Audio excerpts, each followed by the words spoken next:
So welcome back to our channel. Today we're going to be talking about the single most important thing that you can do to have better success on your food plots.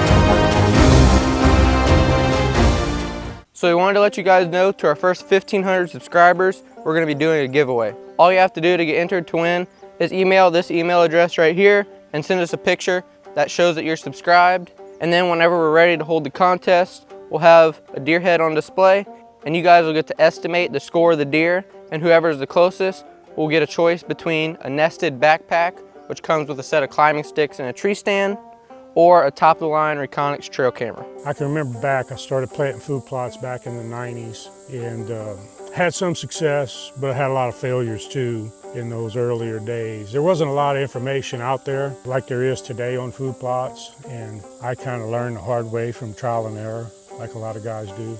But one of the first things I did after several failures is I started talking to farmers, successful farmers, asked them all the same question, and that was, what is the single most important thing to being a successful farmer?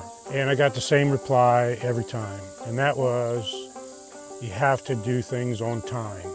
In other words, you can't put off what needs to be done today until tomorrow or the next day or next week. If you do put that project off, whether it's time to spray your food plot or time to take the soil sample of your food plot, or the planting date.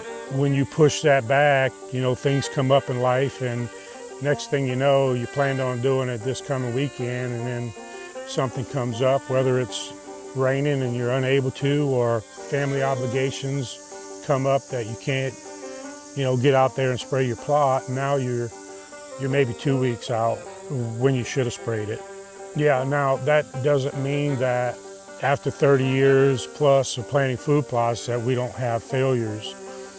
We still have failures with some of our plots, but the more we do on a timely basis, the more that minimizes those failures. And 95% of the failures that we do have come down to weather. We either get too much rain, not enough rain, or it's too hot. You know, those are the factors that generally determine whether or not our food plots are going to suck or they're going to grow, when we're doing everything else we possibly can on a timely basis. Yeah, so as an example, this food plot here, we just finished planting it 2 days ago on August 9th, and we started preparing this plot by burning it off back in February. So another problem that we've ran into in the past is old seed and it not germinating well. So what we've started to do is do a germination test on all of our seed to make sure we're going to have a high germination rate. You just simply purchase your seed in advance, take some of it and put it into some wet towels, keep it moist for several days, maybe even a little heat lamp, and then see what kind of percentage you get of germination from that seed. That'll give you a good idea if you got old seed or not. I mean, if the rate is 5 pounds per acre and you put down 5 pounds per acre, but it's got a germ rate of 50%, you're really only putting 2.5 pounds down per acre. And that can really, you know, come into play, especially if you get a 4-inch rain or 2 or 3-inch rain, and some of your seed gets really compacted and doesn't have the ability to break through, so you're losing more of that seed that's not going to make it. And all of a sudden you come out and, you know, your population is way lower than what you expected. So just some other things to consider, but I'll go back to the thing that we mentioned earlier, doing things on time is very, very important. You know, we all have busy lives, but if you're going to make the investment and put in the hard work of doing a food plot, you want to make sure that you do to the best of your ability things on time. You know, I'll use corn, planting corn as an example. Corn, soybeans, they make great food sources for the deer, especially when it comes to late season. A good rule of thumb when you're planting your corn or soybean plots, if you see the farmers out planting corn, you need to be planting your corn too. And the same thing goes for soybeans. If you push it off a couple weeks, you miss those early spring rains and maybe it turns, a little dry earlier than you expected. Now your corn seed's sitting in the ground for another 2 weeks. You're a month behind that farmer when he planted his.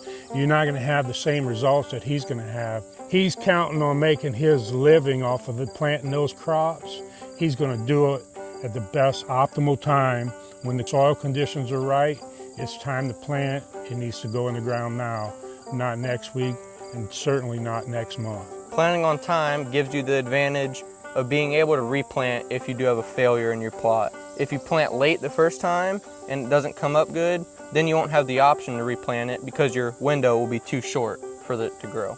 Right, you may have the option to plant it, but just like corn, for example, if you plant it, say, in May, the first go around, and 2 weeks later you realize, maybe you planted too deep or too shallow, and you're not going to have the population that you want. Now you've got time, whereas if you wait until June to plant that first time around, you're middle of June before you realize you have to replant. Well, now you're planting your corn, middle of June, late June. In our area, that's not going to work. It's just not going to do well because you're getting into those hot, drier months when that plant is still young, and that generally results in very small ears, if there's any ears grown at all.